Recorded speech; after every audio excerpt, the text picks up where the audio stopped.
Professor Zalewski, in your lecture, you stated that feminist international relations theory emerged as a discipline in the late 1980s. What were the conditions that spurred the development at that certain time? Well, the conventional story is that it was changes in the political sphere, for example, the fall of the Berlin Wall, the end of the Cold War, the dismantling of the Soviet bloc. The reason why that was important in this context is that the argument is that the conventional theories of IR realism, for example, did not predict this. So, really evidencing a failure of this very important theory for international relations. At the same time, post-structural theorizing was getting more of a foothold in international relations. So there was a kind of intellectual and disciplinary space for new theorizing to come in, which included feminist theory. So on the one hand, the fall of the Berlin Wall, on the other hand, a bit of a space for these new theories to come in. Why is it imperative that we study feminist international relations theory?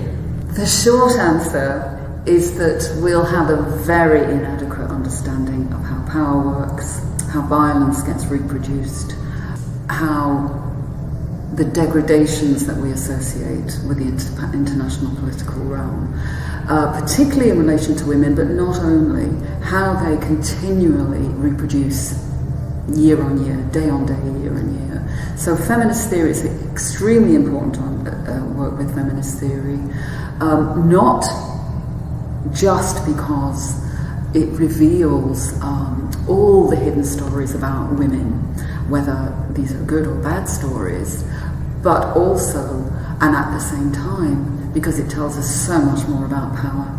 It tells us so much more about how power works, so much more about how violence gets reproduced than conventional theories. How can we see the effects of feminist international relations in the international political environment today? That's quite a tricky one, because on the one hand, there looks to have been a lot of positive results. All the United Nations Security Council resolutions around women and gender, the interest in gender in the United Nations, government activities writ large. So attention to women and gender has increased massively over the last few decades. At the same time, it's not obvious that this has had a major effect on, for example, the level of violence against women globally, either in conflict or post-conflict or situations. So it's a mixed story there. It looks very successful because gender is so important, but the biggest worry is that this is rather what's gone through into the international sphere is a kind of watered-down version of gender or understanding of how gender works.